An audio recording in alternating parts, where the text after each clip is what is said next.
Yeah.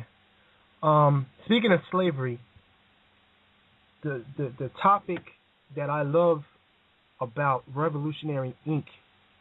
as a movement, one of my topics that's dear to my heart is the slavery slash diaspora. I call it an over exaggeration. You're on the cutting edge of it, and you probably understand it better than I do.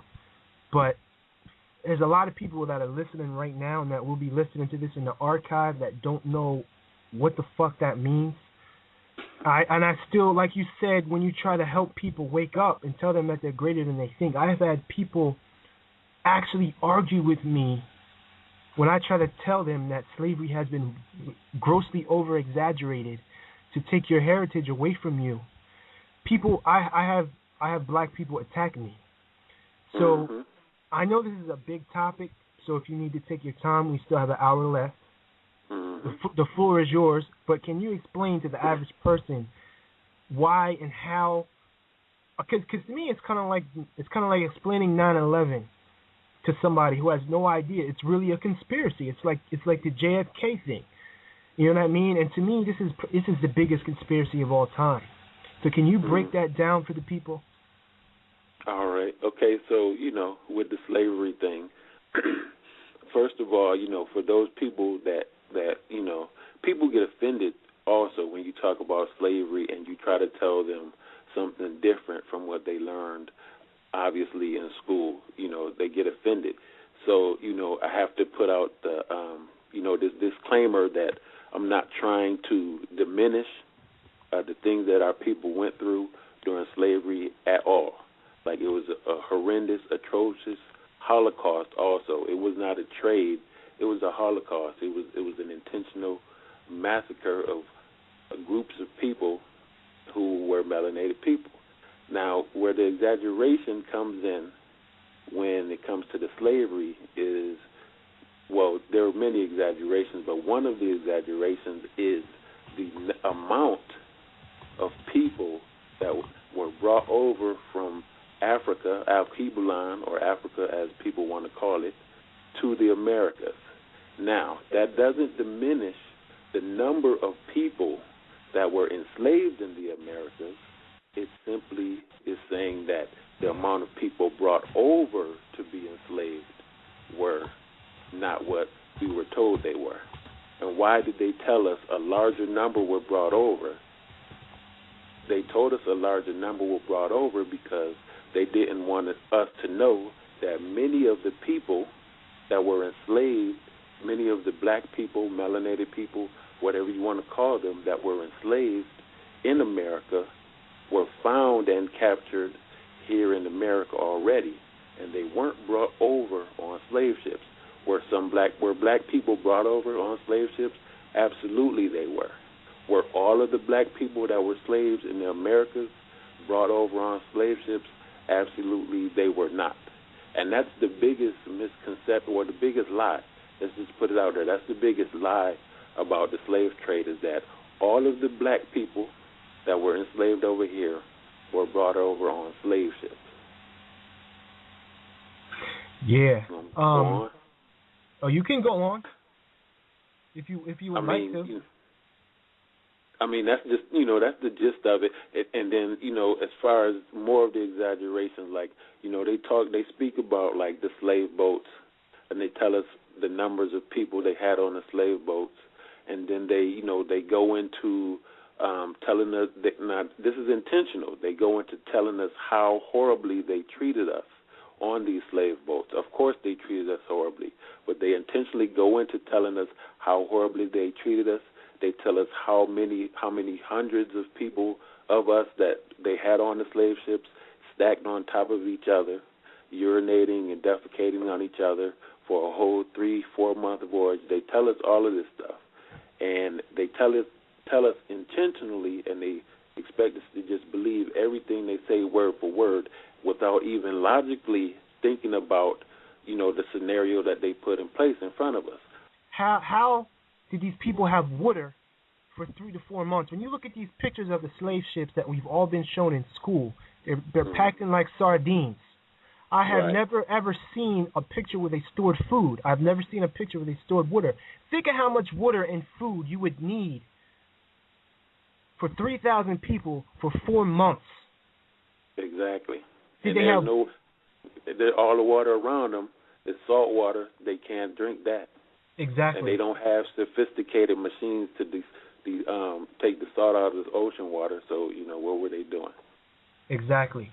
Like, they tell us how, we urinated and defecated on each other, and it was hundreds of us upon hundreds piled on top of each other, and we weren't even led up to the top very often. And they don't expect us to think, not the facts and knowledge that we find out later, but not even think about the fact that how could any of us survive in the bottom of a boat if we're urinating and defecating on each other for 3-4 months straight? Like, how could we survive in a filthy, infested environment like that, for one? And then for two, if we were being brought over here as cargo and as cattle, and they wanted to make money off of us. Now, if they wanted to make money off of us, then they wanted to get us here in the best condition they could so that they could get the most amount of money for the slaves they brought over. If that's so, they would not have tried to intentionally, put us in the bottom of those boats filled up with piss and defecation and all that stuff, have us all sickly and dying off on the way here, where when they get here, maybe a quarter of the cargo is left, and then they just get a little bit of money. They would be taking care of their cattle to some extent, not saying they would have been loving us, but they would have been taking care of us to some extent so that when we got here, we would be big, strong, healthy cattle, and they would get the most for their money. But they told us how they treated us so we could believe that, we was worthy to be treated that way, and so that we could see ourselves in that type of despair, and then, essentially we would always think that, well, we're only worth that. Every February for 28 days forever. It's the same reason they keep making movies like Precious. Exactly. To define Precious. Don't define Precious. To define you as pain, to define you as trauma. Exactly. Your heritage is trauma. That is who you are, nigga. Exactly. And we're gonna, and like you said, they come out with the Precious. We're gonna keep reminding you that this is all you are. Then they come out with For Colored Girls. We're going to keep reminding you that this is all that you are. This is all that you are. And then we're showing these movies, to everyone around the world. So now everyone in the rest of the world knows that this is who you are and this is all that you are. I mean, we could go on all day on the slavery exaggeration, but I mean, if I'm getting into etymology and I'm an infant at it. But if you look at the word slave, man, it goes back to Slavic. You know what I'm saying? It never went back to us. Right. The original slaves were the Slavic people of Eastern Europe. Yeah. But I don't want to step on anybody's toes too much. We might have some heads explode tonight. But they know that the Slavic people, they know that, they know their history. A lot of that type of history is kept away, like that's hidden history as well, because they will show us the worst of us in history and not show us the best. And in the same note, they won't show us the worst of them in history. Like they won't tell us that when they had us as slaves over here, there were also white slaves over here. They won't tell us that. Most people don't know that. But it's really easy to find out about, and you can actually, they even have like pictures and depictions of white people who are slaves here as well. And on the slavery thing, I just want to make that disclaimer again, because some people will get it twisted. I'm not saying that there were no slaves brought from Africa on the slave ships, so don't think that that's the message that I'm telling you, that there were none brought over from the slave ships. If you guys do go back and watch the videos on my page, you will see where it's explained when those slaves were brought from Africa, at what phase of the slave trade they were brought from Africa. There were slaves brought from Africa, and it was at a particular phase of the slave trade. Slavery in America had already been going on for a while before any slaves were brought over from Africa. True. And also, slavery, and you can correct me if I'm wrong because I don't consider myself an historian, but from what I found in my research, slavery was not started by white people. Slavery was started by black people. The first slave masters were black people, and they enslaved other black people, and they also enslaved white people. And a lot of it was due to financial debt. Like, for instance, if I go in a restaurant and my credit card is declined, they might call the police, but I might say, yo, let me go in the back and wash dishes, and I can't leave until my debt is paid. You know what I'm saying? So, I mean, am I wrong? Correct me if I'm wrong. You're not wrong. You know, there was different forms of slavery, you know, indentured servitude and whatnot. Like, for example, you know, there was a time, you know, we've heard about when the Moors ruled, like in Spain and whatnot. And there's a movie called The Longboats, I believe it is, with Sidney Poitier, and he played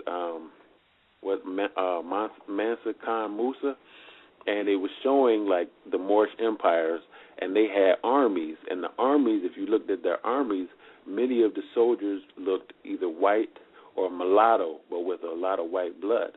And what they would do is when they would conquer different like European tribes or whatever, they would enslave the men. But it was like a different type of slavery. I'm not trying to say one is better than the other one, but like who wants to be a slave at any rate? But, you know, they would enslave the men. They would make them work off their debts. And then those slaves would actually be allowed to work off their debts, and then they would be allowed to stay within the community if they chose to. They were allowed to get jobs in the community if they chose to. They were allowed to get jobs in the military. They were allowed to work up the ranks in the military to actually have prestigious positions in the military. So it was a total different type of, you know, slavery or indentured servitude, what you would call when the Moors did it. Now, I'm not saying that we never had any, you know, slavery where it was bad or cruel, but I would say that the slavery in America, they did, like, you know, set a precedent for, you know, having the most horrific and torturous slavery ever. I will give them that credit. They did create that part of it. Yeah, you got to give credit where credit is due. I mean, you know.